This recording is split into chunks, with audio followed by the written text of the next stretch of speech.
Dr. Forrest Blocker. I teach a TEAS prep class to get ready for the TEAS exam. And today a student asked me whether we could review some dosing problems. Now, there aren't a lot of dosing problems on the TEAS test, but the math that's involved in doing dosing will be needed when you get into the nursing program, and it's very handy for at least half of the math problems that are on the TEAS test. So it is basically using conversions. So that's what we're going to do. So let's start off with a really simple conversion, just to give you the idea. Okay, so for a very simple conversion problem, let's begin with the idea that we have a child who weighs 44 pounds. And we want to know how many kilograms that child weighs. So we begin with what we know, 44 pounds. Now we're going to multiply that by something to perform a conversion where we can get rid of the pounds and replace it with kilograms.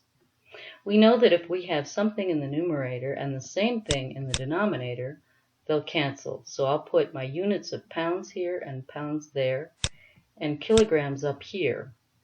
I know that 1 kilogram has 2.2 pounds.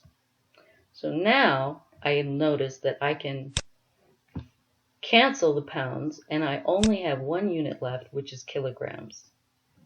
The next thing I'm going to do is I'm going to multiply the top by 10 and the bottom by 10. Just going to move my decimal point over. So I can simplify that, and I have 440 divided by 22 kilograms. Well, 22 goes into 44 twice, and I still have a 0. So my answer is 20 kilograms. So a 44-pound child weighs 20 kilograms. All right, let's do another one. Okay, so the next problem that I'm going to set up here, we're going to deliver a prescribed amount of 0.1 grams of Dilantin to a child who has epilepsy. Okay? This has been ordered through a nasogastric tube. The Dilantin is available in 30 milligrams per 5 milliliter solution.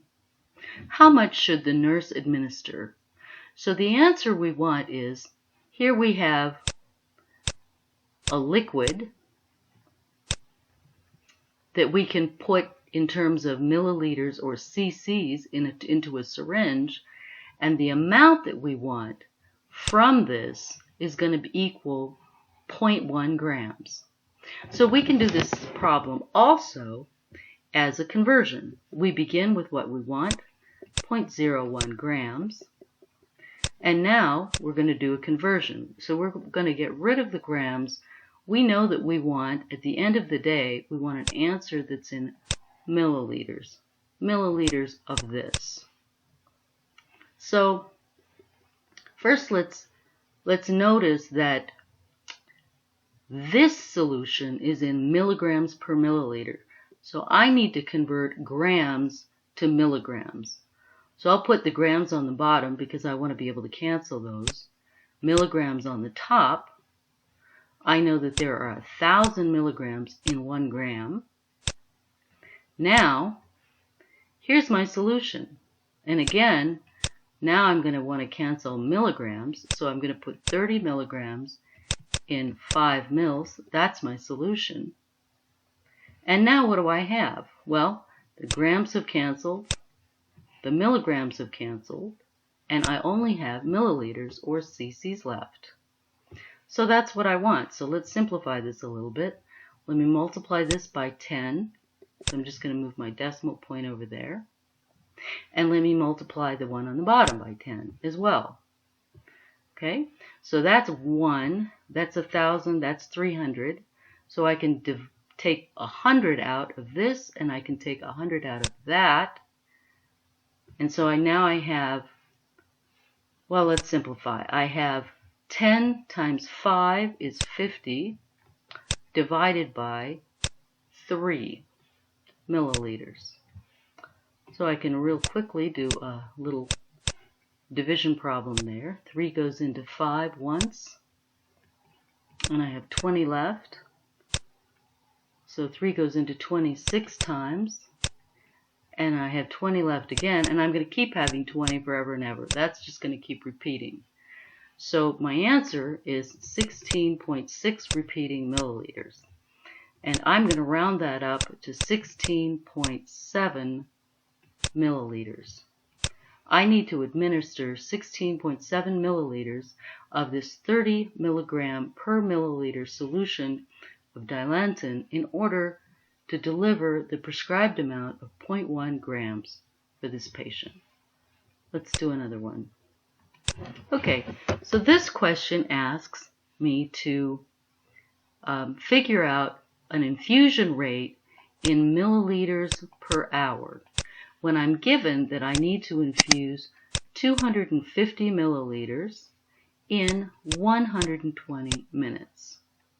So it's the same thing. I'm going to set it up as a conversion. Ultimately, I want milliliters per hour. I have milliliters per minute. So I'm going to need to get rid of minutes. So how about if I put minutes up here? Now minutes will cancel, and there's a relationship between minutes and hours that I know. There are 60 minutes in 1 hour.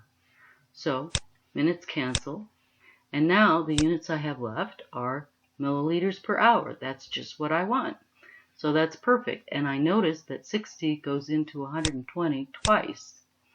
So what I have is 250 divided by 2 milliliters per hour.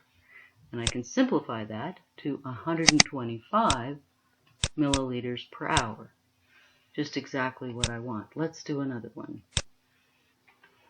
Okay, in this problem, I want to give a patient 500 milligrams of dopamine in 250 milliliters to infuse at 20 mg per hour. Calculate the flow rate in milliliters per hour. Okay, so I'm going to infuse at 20 mg per hour. I have 500 mg of dopamine in 250 milliliters. So I can have my mix canceling here, and I have an answer which is in milliliters per hour. Well, that's precisely what I want. So 250 goes into 500 twice, 20 goes into 2 once, or 2 goes into 20 once, and I finally wind up with 10 milliliters per hour. Remember, the important thing is always to keep track of the units. Let's do another one.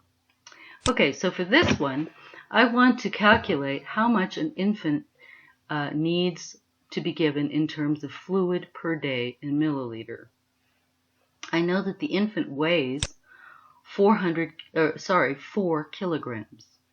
So I'm going to look at this table that might be available in my hospital, and this particular table says anybody who is between 0 and 10 kilograms requires 100 milligrams per kilogram per day.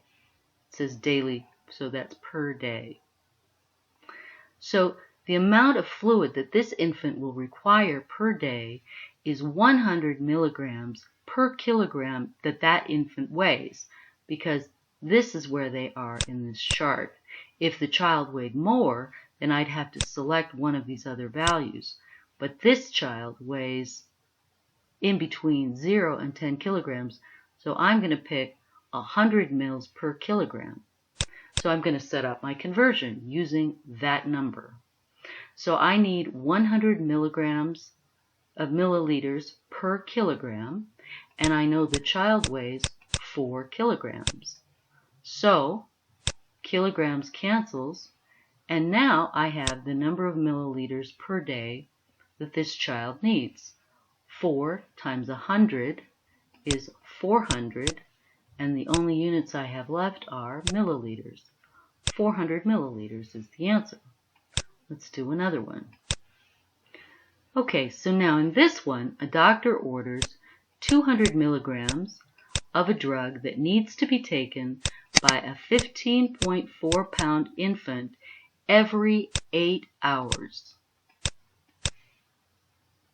The medication label shows that 75 to 150 milligrams per kilogram per day is the appropriate dosing range. In other words, dosing should be at least 75 but not more than 150 milligrams per kilogram per day.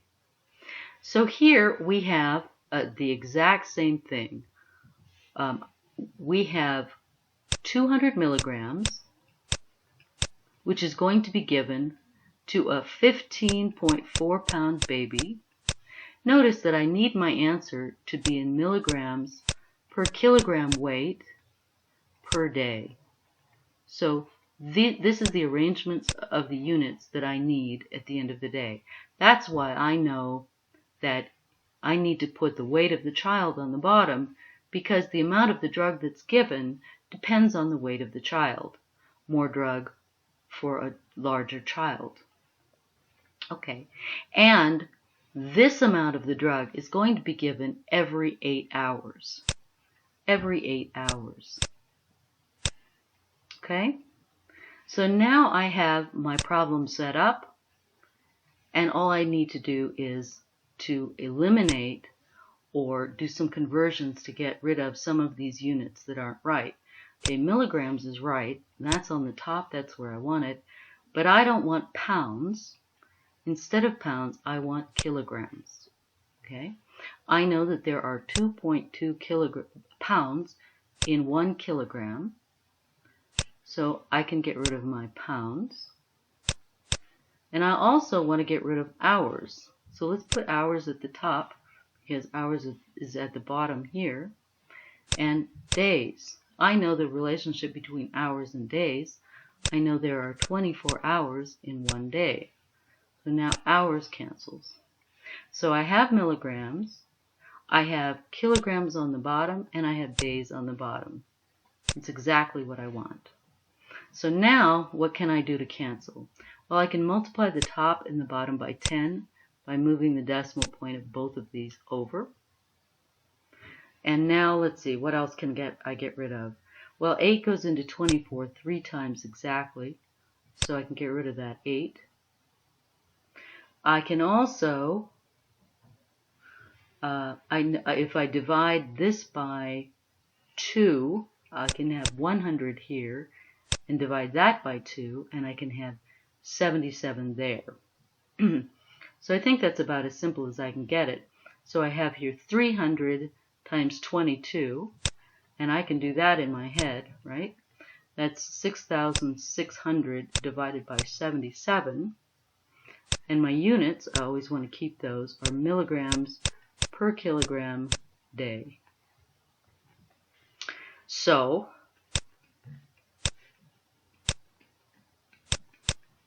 how many milligrams per kilogram per day is this doctor prescribing for this child? Well, 77 goes into 660, let's say about 8 times. Carry the 5.